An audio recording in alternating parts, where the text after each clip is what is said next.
Hello! I am filming another anxiety video today. If you've never been on my channel before, I talk mainly about anxiety on this channel. Anxiety, OCD, emetophobia, agoraphobia, usually quite serious anxiety disorders rather than more general anxiety, but today I thought I would talk about more general anxiety because I feel like everyone in fact is experiencing anxiety right now on some level. This pandemic is something none of us probably thought was going to happen this year, and it's completely changed our plans for life. We feel uncertain. Some of us are unemployed or worried about our businesses, worried about our jobs, worried about our family, can't see our friends. There's so many things that are going on in our lives right now that it feels like we're kind of just pushing through without getting any closure or really talking about it properly, because what can you say except just try and get on.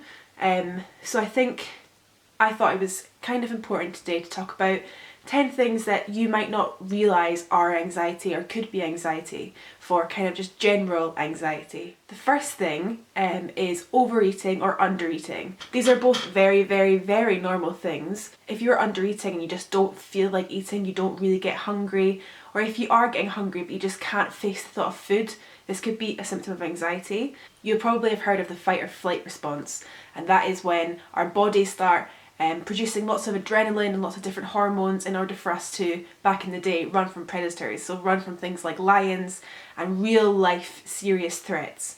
But our amygdalas in our brain don't see the difference between a real threat like a lion or a tiger, or threats that maybe aren't as life threatening in that moment. So kind of in our brains, whenever we experience anxiety, it is literally like our brain is experiencing something like running from a tiger.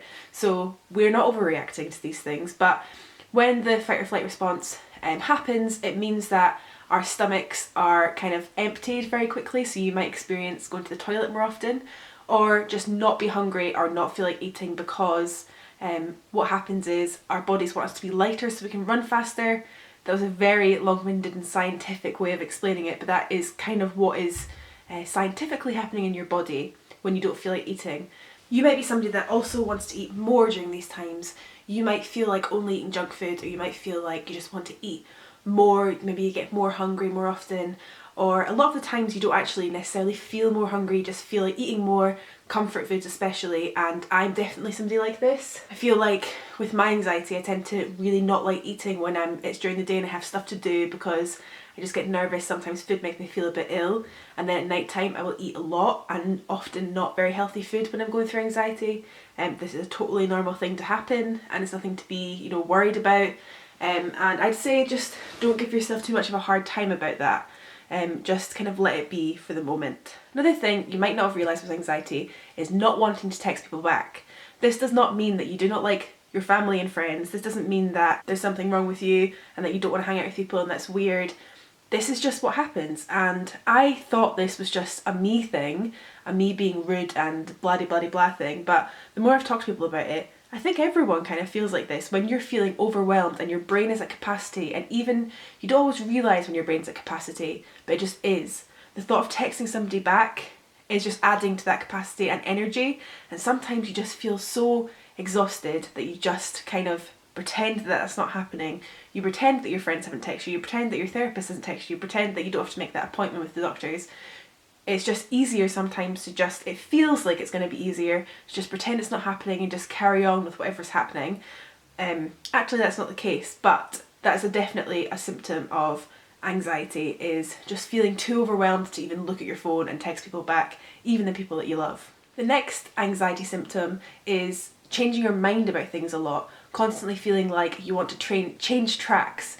I have gone through this a lot and actually haven't always realised when I'm doing it, and it's definitely a symptom of anxiety. So feeling like, oh, I want to do this course, and then actually I don't want to do that course, it's too much, or I want to get that job and actually no, I don't want that job anymore. Even with friendships sometimes it's like that, just changing your mind all the time and never being truly certain on something. That's definitely a symptom of anxiety. The next one is a big one, and that is tummy problems. If you've never really correlated your stomach and anxiety, actually your tummy, so this area, I'd say anywhere from kind of here to like here, this area, in fact the whole thing, might feel nauseous, you might get upset tummies, you might be on the toilet more, on the toilet less. All of these things are very, very normal and big symptoms of anxiety. And actually, I think when you have things like IBS and maybe even issues with your period and stuff like that, I do feel like they usually boil back down to stress and something going on in your mind. But your body, I feel like this is more your mind than here, because this is where you process so much. There's so many books, so many articles on it, and it's kind of like when you're nervous about going to a party or you're excited about something, you feel the symptoms in your stomach when you're excited or nervous, or sometimes even when you're sad, or when people talk about a gut feeling. That's just where all your emotions happen. And so when you're not processing something, or you're kind of ignoring something, or you're anxious about something or whatever, if you are not kind of looking at that properly, I feel like that's when your gut tries to feel through it rather than your brain. So a massive symptom of anxiety is tummy problems. Another thing that I saw the other day, and I kind of thought about before, but didn't really think it was an everybody thing, and thought it was just, again, a really weird thing that is for me, is that I rewatch TV programmes all the time. And that's very normal. So Friends, I watch This Is Us, I watch even old episodes of reality TV shows that you should really only watch if they're on at the time, like Love Island. I will re-watch these shows rather than pick a new show, and I think this is just familiarity and comfort and knowing what's going to happen and there's no big surprises, and just feeling like maybe you have that TV show on for comfort rather than to really watch it, just voices that are there that you know, and this is really, really normal. Over/undersleeping is the next one. I am somebody that when I'm going through a difficult time tend to oversleep. I could sleep forever, I could nap, I could sleep for 12 hours. I've been known to sleep for 12 hours at night before when I'm going through stuff. Again, you could be somebody that undersleeps, so you could be somebody that just literally cannot sleep no matter how tired you are. I've also been there, and it's horrible feeling like that. We all know the thing of when it's like, if I fall asleep now, I'll get 5 hours sleep. If I fall asleep in an hour, I'll get 4 hours sleep. And then you just keep yourself awake. And it is the worst thing being up in the middle of the night, especially when you know everyone else is asleep, and especially when you're really tired. Insomnia is a separate issue and is something that just sounds absolutely awful. And I'm really sorry if you're going through insomnia. It sounds horrible. But over and undersleeping are both signs of anxiety. The next one is posting a lot on social media. You could be one or the other with this, but I've definitely been known to, when I'm going through a hard time, post a lot on social media, or when I'm feeling nervous or vulnerable, or feeling worried about my perception to the world, I will post more on social media to make myself, I honestly have posted on social media to make myself look like I swear I have friends, or I swear my life isn't totally meaningless.